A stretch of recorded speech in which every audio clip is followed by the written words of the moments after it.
Okay, pwede na. Start.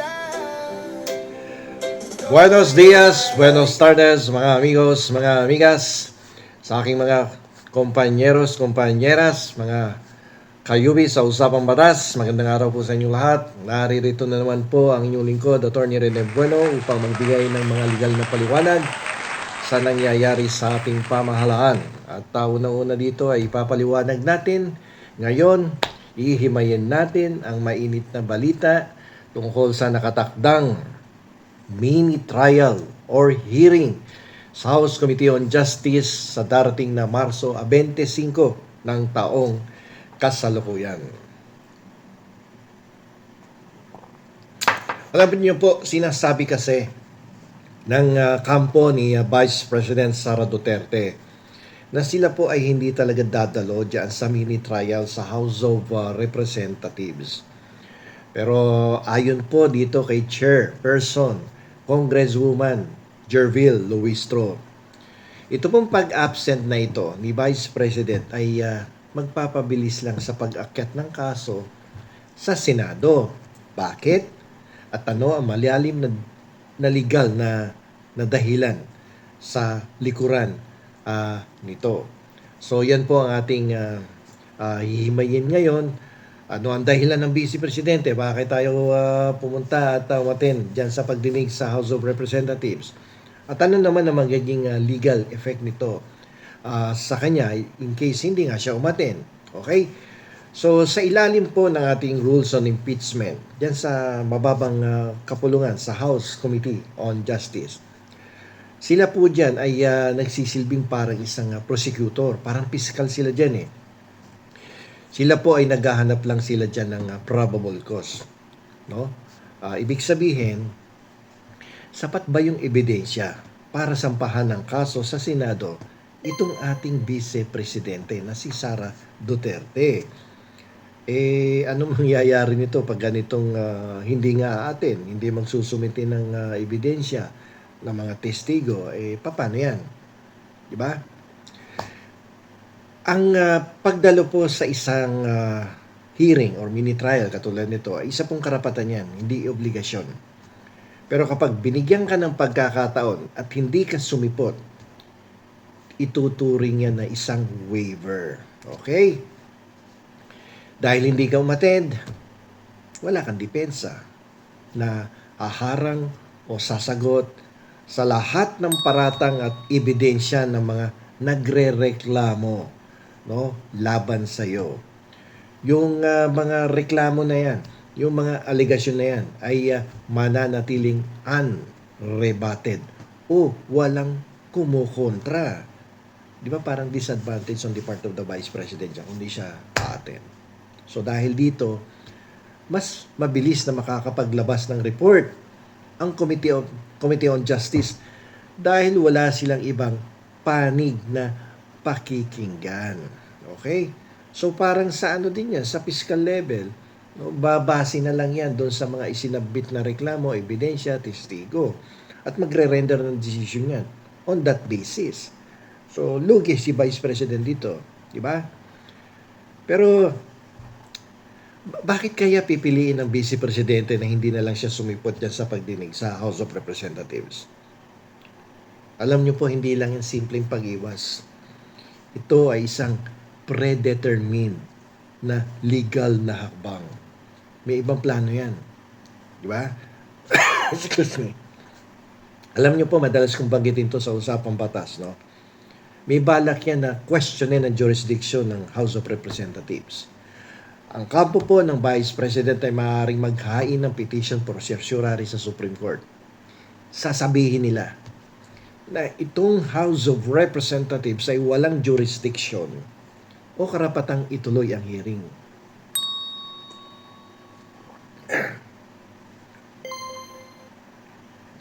So bakit mag-a-absent? Kasi kung sisipot sila sa hearing, para na rin nilang kinilala or recognize na legal ang proseso ng Kamara de Representante. Ang pag-absent po ay isang paraan ng pagsasabing Hindi namin kinikilala ang inyong otoridad, no, at kapangyarihan dahil labag sa batas ang inyong ginagawa laban sa akin. Kung ako yung vice, yun ang sasabihin ko. Labag sa batas ang inyong pinagagawa. Wala naman kayong jurisdiction over my person. Di ba? At wala kayong jurisdiction to try the case. Di ba? So, anong target? Layunin po nilang kumuha ng temporary restraining order mula sa Supreme Court para patigilin ang buong proseso bago pa man ito makarating sa Senado. Or, pagdating sa Senado, sabay file ng petition for certiorari, no, together with the application for temporary restraining order. Excuse me. Okay. Ngayon, dapat din natin tandaan na sa House Rules, ang mga abogado ng Vice President, yan po hindi pwede mag-cross-examine yan o magtanong ng direkta sa mga testigo. Kasi dyan sa impeachment, no, ang mga mababatas lang po ang pwedeng gumawa nito, yung cross-examine, no? Mag-examine at mag-cross-examine sa mga testigo. Ito siguro yung dahilan kung bakit pakiramdam ng kampo ng Vice Presidente ay dihadong-dihado sila sa House of Representatives. Kaya mas pipiliin nila ngayon na dalhin ang laban sa Korte Suprema o kaya sa Senado. Pero mas potensyal na unahin nilang dalhin ang kaso sa Korte Suprema para walang trial sa Senado. Di ba? Kung ikaw yung abogado, ganyan ang gagawin mo. Ililigtas mo ang kliyente mo sa trial. Di ba? Ay kung makachamba o makumbinsi mo yung Korte Suprema, di walang impeachment. Di ba? Kailangan kasi nating intindihin na yung hindi pagsipot, no, ng Vice Presidente sa mini trial na yan. Mini trial kasi ang sabi ni ni Congresswoman Luistro. Yung hindi pagsipot ni Vice President Sara Duterte sa mini trial ay hindi lamang po isang simpleng pag-iwas sa tanong. Ano yan? Isa yung calculated risk. Okay? Yung pag-absent ng Vice President sa Kamara ay binibigyan niya ng go signal ang House Committee na ilabas ang kanilang bala nang walang humaharang. Sige, ilabas mo yung cards mo. Ilabas mo yung bala mo. No, hindi naman ako atin dyan eh. Ang bilis na sinasabi ni Chairman Luistro ay pabor sa mga taga-usig.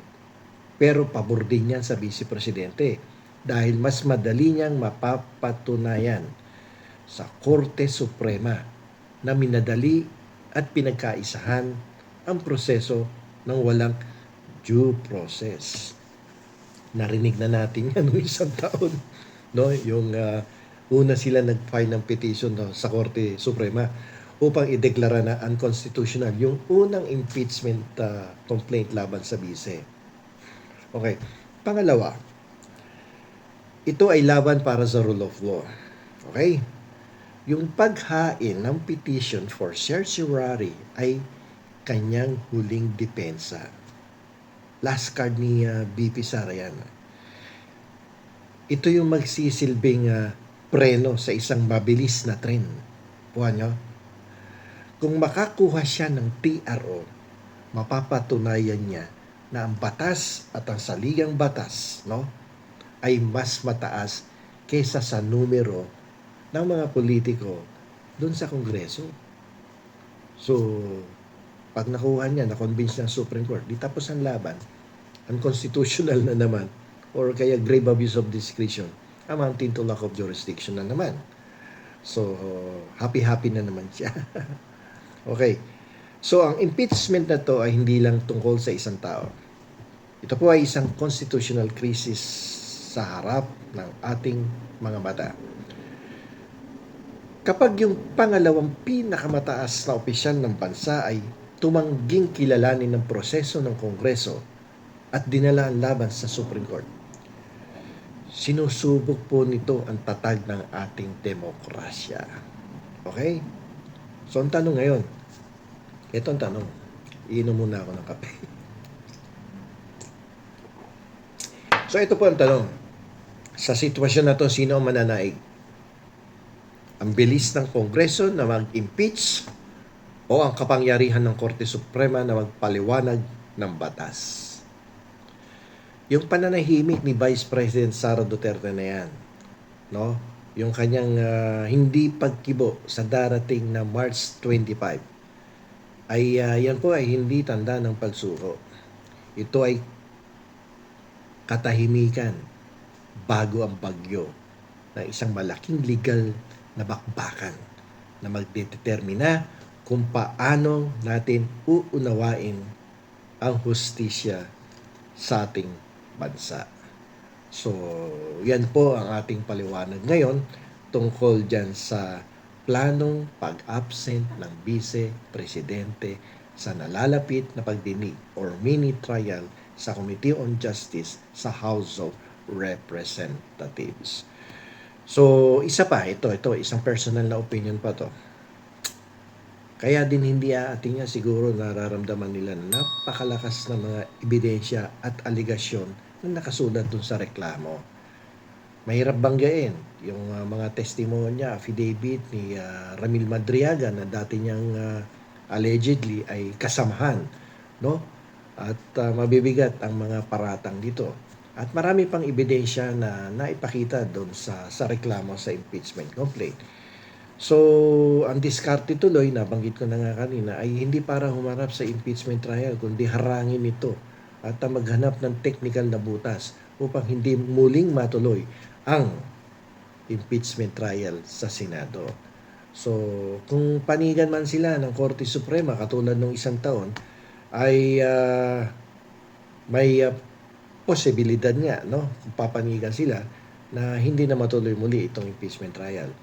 So, baka masisi na naman dito yung mga yung ilang kongresista na nagmadali no, sa preparasyon ng isang reklamo laban sa Vice Presidente at hindi masyadong pinag-aralan ang kanilang mga ginawa o sinulat na reklamo at hindi ganon kahigpit na sumunod sa proseso pagdating sa pagsasumite ng isang impeachment complaint sa House of Representatives. Okay, so hanggang dito na lamang po. Ito kong muli ang inyong lingkod, Attorney Rene Bueno. Attorney Bueno, law and beyond. Learn the law, know your